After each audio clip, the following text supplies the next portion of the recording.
guaranteed max and take advantage of that. Now, I might let out the other 200 hours in changes, and ABC, Anheuser-Busch Company, is actually Anheuser-Busch Change. We're famous for change. We like to change things, particularly midstream of a design. So if I want to spend the 200 hours making changes, then I'm the owner, I got the gold, I got the rules, I can do it, that's fine.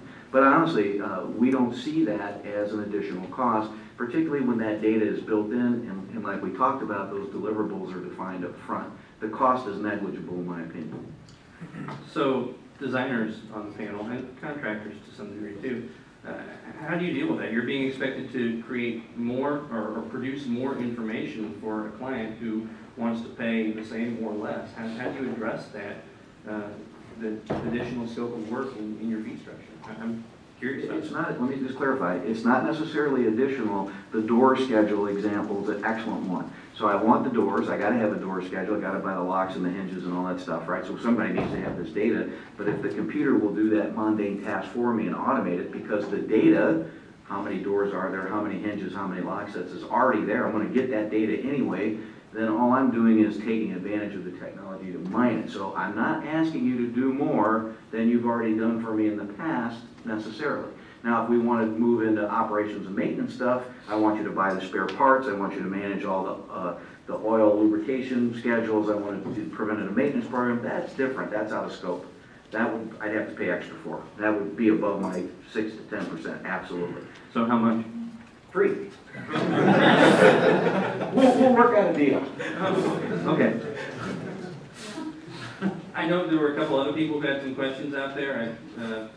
I had one, and actually Ted kind of started to answer it. I come from FM for universities, and I got to say wholeheartedly, Ted, the one take home for me is what happens in 60 years with these models. And you said, you know, you want to make it addressed in 10 years, but the time frame's longer than that. These things are going to rest for decades before you actually need any of the data. And what's going to guarantee that it's there? And you made mention about your vault with paper, and truthfully, that's really about the only thing you can bank on, really, is paper. I do a lot of work with the banking business through some different software collaboration events. It has nothing to do with this conference, but these guys, you go on your online banking and it says, let's see, pull check number 571, poof, a little PDF of your check comes up, shows it was canceled, who signed for it, all this technology. Awesome.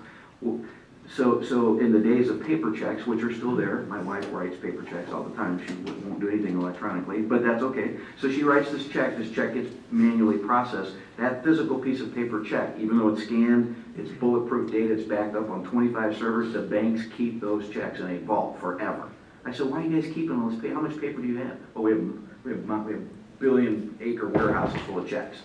Well, how old are these checks? They're 50 years old. I said, the statute of limitations is run out. Who's gonna use this information? Get into the digital world. They will not do it. If they have a piece of paper, they won't get rid of it. And it's just the banking mentality, which I find interesting, because here we are trying to get rid of paper. And it comes back to what I said this morning, is you gotta trust this technology, and the bankers don't trust it yet.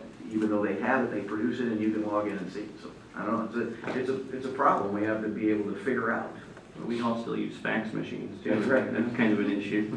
The real value though in having an as-built model at the end of the job though is to have something to keep alive so that it doesn't go to a vault for another 100 years. Who's going to keep it alive? That's the thing is, yeah. That's right. But nobody's keeping your drawings. You don't have that internal expense yet because your process up till now has been put it in the vault, forget about it until I need it. But then you go get it, and guess what? It's out of date. You got to hire a designer and pay him to go do as-builts because the heights move, the valves change. Every project that we bring forward to the board of directors for approval, you got a blank sheet of paper for your estimate. The very first line item at the very top of every single project, I swear to God, is $50,000 for as-built. It's just on every. So I went to our vice president and I said, hey, I got a deal for you, Mr. Vice President. I'm going to save you $50,000 on every single job we do, and all you got to do to get it, get the free $50,000. This is real cash. You can go put it in the bank. All you got to do is one thing. And he says, well, what's that? I said, you got to do your job. You keep these documents as built, you save $50,000 in every project. That's too hard. Keep the $50,000 in there. That was the answer. And I said, wait, let's rewind this tape a little bit. Let's do this one more time. So I went through all the projects and how much capital and how many projects. That's a lot of money. I can't remember. It was a couple million, $3 million or something, you know. I'm being somewhat facetious about it, whether, the 50,000 is in every project, but the concepts are there, is that nobody in my company would trust a piece of paper or a drawing that they pulled out of the vault to save their life. They'd never do it. And it's our culture, it's the engineering way we've always done things because we can't rely on these data. That's why I'm a huge fan of laser scanning. I don't need an as-built drawing, I'll laser scan it and build from there. That works great for physical stuff, doesn't work great for schematics and loops and underground plumbing and stuff like that. But so how do you do it? So we build a brand new stock house in Los Angeles. Beautiful 3D, fully intelligent model, great job. No claims, on schedule, under budget, contractors happy, owners happy, hats and jackets for everybody. We give the model to the LA brewery and they go, okay, fine, that's it. And within one day, the model is basically degrading. Why? Because there was nobody at the brewery who knew how to run the software, that no one knew how to keep it updated. And they're going to we're just making a minor change. We're just running one pipe from here to over there. We don't need to update the model for that. Okay, well then that just exacerbates over time. Pretty soon, this building doesn't look like what we built. But I said, okay, how about this? When you want to make a change, send it to me, and I'll do it for you for free. Just give me the information, and we'll update the model, because we use the models all the time, and I understand you don't have the training. They wouldn't buy it. They said, that's too hard. It's just easier for me to mark up the drawing or just a cocktail napkin, sequentially numbered cocktail napkins, and give it to you. So what is the policy at Anheuser-Busch to go about this? Is it cultural? Is it lack of resources? Is it I don't have the software? Is it because some vice president bangs his fist on the table and says we're not going to do this behavior anymore? Someone has to decide how we're going to do it. And then there's the old adage of it costs too much money, it takes too much time, it's too hard to update that, it's easier to finger point. That's true. We've done a lot of jobs finger pointing, and that's why we're the #1 beer manufacturer. We have speed to market, we have all these things. But at some point, you have to decide where are the rules going to be, where's that line going to be drawn. I don't have the answer necessarily. It's a hard battle to fight, if that makes sense. You should see some savings, sorry to keep talking. Sure. You should see some savings, so from the operation maintenance side, don't you think, when your guy, instead of walking around the plant to find a valve, finds the wrong valve, replaces the wrong valve, potentially even can pull up a model and click on it, and it takes a Project Ranger, and the Ranger Park shows up. Or maybe even the subcontractor installed it's still on some sort of maintenance agreement to come fix it for you. Sure. Well, my story this morning was if 1% of my world is digital and the other 99% is not, are they going to go to the model, to a computer in a control room or a maintenance shop and go through the process of finding that one valve in that 1% of the kingdom, or are they going to keep doing it the old way, or would they not even know to look at the computer or understand how to do it? I mean, those are all cultural issues and legacy issues that affect the adoption from an owner's perspective, from the FM side, right, and the operations and maintenance side. It's a tough thing to figure out what you want to do, but so, in my opinion, we have to make a decision. We have to make a business decision on how we want to, what do we want to be when we grow up, right?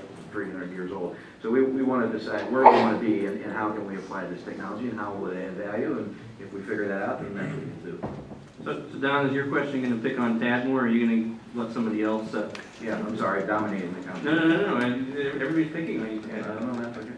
Okay, it's the same. Well, we can pick on owners quite a lot here, but I think we're talking about building information management versus building information modeling, which is the next step in BIM, and getting the BAS system to tie into this, into a facilities management process. And we are so far ahead of our owners on this, okay? We still get the owners to say, yeah, I want this building, and yeah, I want some BIM, and I want it lean, and I want a LEED certified, platinum building, and make sure it's 20% MB participation, and and so on and so on. My one question to the panel, I'd just like to have a number from each of you. How many years do you think it's going to be until the bid documents are going to be a model and a sub-spec? In this country? In St. Louis. Nice reflection. In St. Louis. Crickets. I know the sun might go supernova before that happens. All right, I'm putting the Jeopardy theme music on here if somebody doesn't answer. It's happening in other countries, so I think what it's going to be is we're going to have to be the follower. I mean, it's sad to say that the United States is going to be following more and more of what they're doing in Asia, but in Singapore, you can actually submit a model for code analysis and for permitting. So it's eventually going to come here, but it might have to come here through means that we don't really expect. I think we all think that the way that China's moving and the way that that country is actually progressing in this recession, growing and developing, and a lot of the architects in St. Louis and in the Midwest are doing work in China and other places. So it might have to be of an influence of being a follower versus a leader for this country. Well, I've heard this twice yet since this morning. I wanted to clarify that the automated code checking project is active and it's real. The ICC is working on it. Fiatech's got it. Target's bringing it in a pilot. So the ability for BIM models to go through a plan check organization, a city level, the city of Los Angeles is actually part of this piloting team. It will happen. It's happening right now. And if you want to learn more about this project, go check out the Fiatech website. So that's not a fantasy. That's happening now. The code's written. The check engines are done. The business model is a little weird on it. We can talk about that later, but that is happening right now. So that will be something that's going to be here very soon. Now, whether everyone brings them a 3D model or submits it that way, that's different. We've also used 3D information, and we've given our contractors the 3D data, and we've given our contractors the laser scan data in individual TrueView files, published files, which is a free viewer. Our lawyers went ballistic when I told them we were doing this. That was a really weird day. And but the contractors who bid the work still got conventional flat 2D drawings and conventional specs. The specs are electronic, PDF, they're not paper. But we weren't ready to they weren't ready, and we weren't ready to give them the whole thing on just the CD and say this is it. They still, even though the paper drawings are on the CD, I mean the delivery method is one thing. We have not done that yet either. But I would say depending on the type of project, certainly we do tons of, probably 58% of our work is mechanical process piping. So we can do that very easily in a 3D model and transport that electronically through IDF. They can take that, put it into their SpoolGen software and do their fabrication from that. We laser scan and share that data, so it's possible. We don't do that on every job because we don't 3D model every job. But I would say, we certainly would like to see more of that. The contractors give us nothing but positive feedback. In fact, one contractor says, I don't want to ever see a piece of paper from you guys again. I only want to do 3D. Well, I wish we could deliver that, but right now we're not. So I've heard two people answer, and neither one of you guys has given a number yet. Was your question though was also on the bidding side, on what you receive on bid? I think a lot of it still has to do, you kind of hit on it, but I think it's risk allocation right now. I mean, what we see, models delivered to us, I mean, who's taking the risk? Is it accurate? When you hard bid a model, you have to kind of understand what you're getting yourself into. Is it, who's taking that risk? Is it the contractor, or is it the owner? Is it the engineer? I think that's what's keeping some of this right now is lawyers and the legal side of how you submit that for bid. Well, you the lawyers see the same thing. You might see a model, but you're going to see 2D drawings most of the time. You see specifications and then still clarification of where the risk allocation is. This morning, the lawyer said that they're waiting for us. Sounds like a catch-22. I think it's a progressive thing. I think you think about some municipalities will actually let you submit construction drawings with a digital sign seal. Some cities want embossed ink signed signature still. I think when we're getting to a point where we're actually able to issue electronic drawings for permit, that's the first step. I think once we get past electronic drawings, then we can start building upon that. But we still haven't gotten past many municipalities letting us actually even submit anything electronically yet. So, What's interesting, at least from my own perspective, is that we build to the model. So if we're building to the model, why not bid to the model? Why isn't that happening? And not to put you on the spot, Chris or Mike, but everybody else has been kind of hogging the conversation. So I'm curious what your number is for Don's question too. I don't have a real number. I think it's going to have to turn into a hybrid situation for a while first. You'll get the set of drawings, the PDFs and a model, and one of them in the contract is gonna have to prevail legally. But I think until people trust the model, the reviewers, code officials, it'll have to be maybe both still. So 4 out of 6, no numbers yet. Not even a scientific wild ass guess. Scott? Well, we'll throw out the wild ass guess. Let's go with 30 years. I mean, I think it's just gonna take a while to really get to that point. There's so many changes out there, and especially if you're looking at the wide variety of projects, the wide variety of contractors that are there, and the whole legacy data point. There's a bunch of big tickets to wrestle. You can't necessarily nail that down quickly. There's movement towards it, but it will take a while to change that industry, change our trend. And I think that's going to be fundamentally something that you're going to have to educate people on, and it starts with the kids in college. So Chris, what's your take on that? When do you see that happening? I agree with Daniel on a number of years. So 30 is optimistic. But, it never hurts to ask, it never hurts to try. And, sometimes it just takes piloting and doing pilot tests on great ideas like this. And we all see the value, and we know there's going to be challenges and incremental steps, like Brock was saying, but it just needs some pilots. And so I think the LA example, perfect. Let's build on it, learn from it, and we have dozens and dozens of students here on this campus that need to see the decisions that are being made, the questions that are being asked, that are learning about how to operate in this kind of environment. These are case studies that our students can learn from, both on the building information modeling side, but also on the industry side.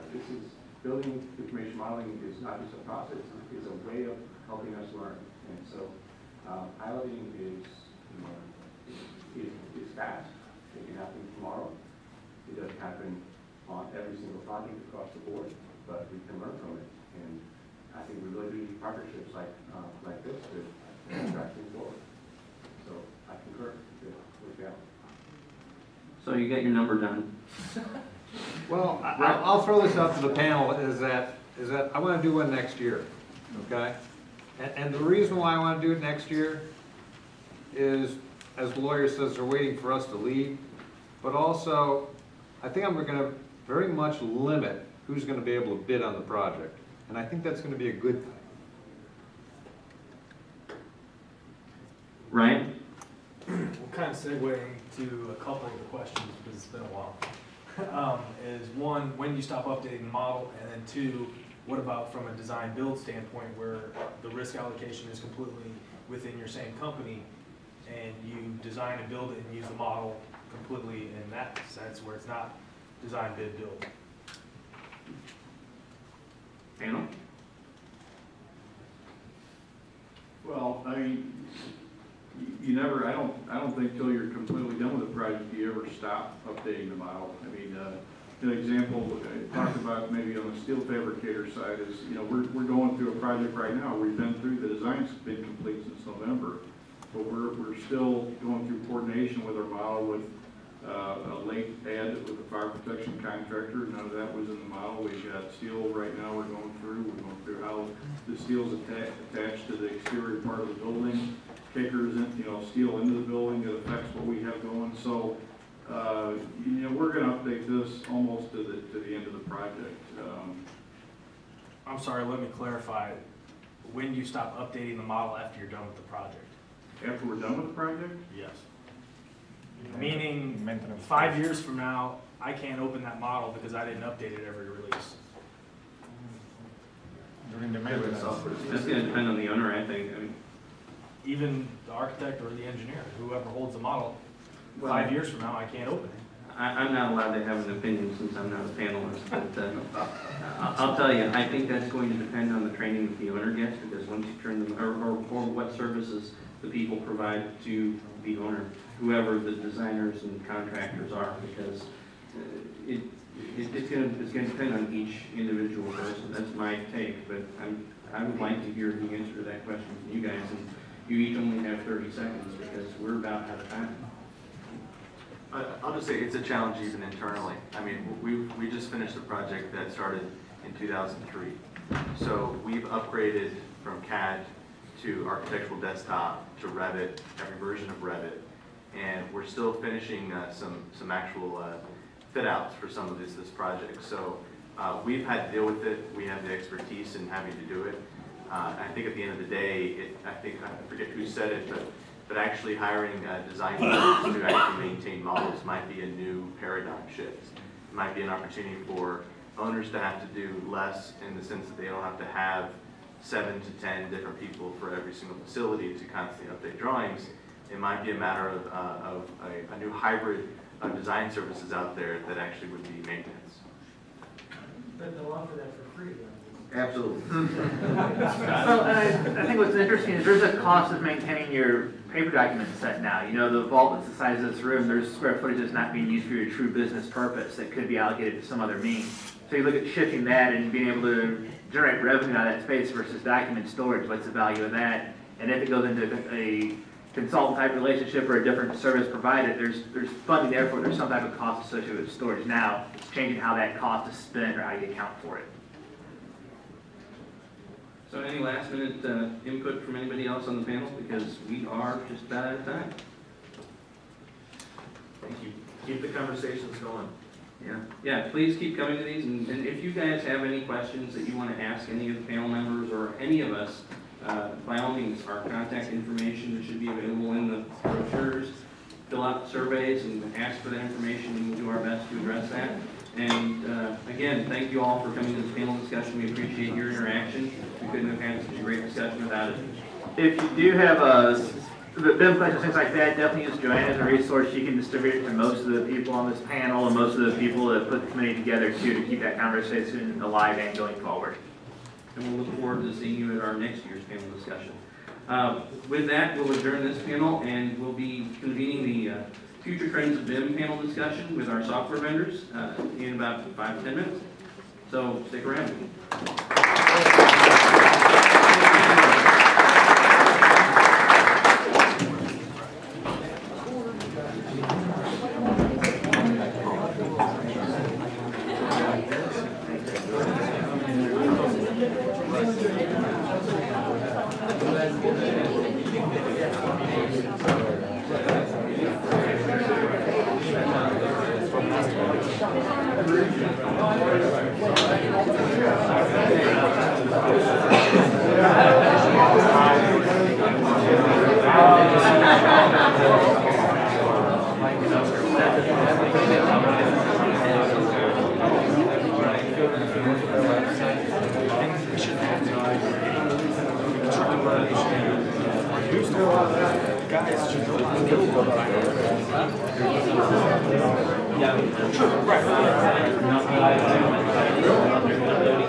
You don't have to wear it. All right.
Thank you.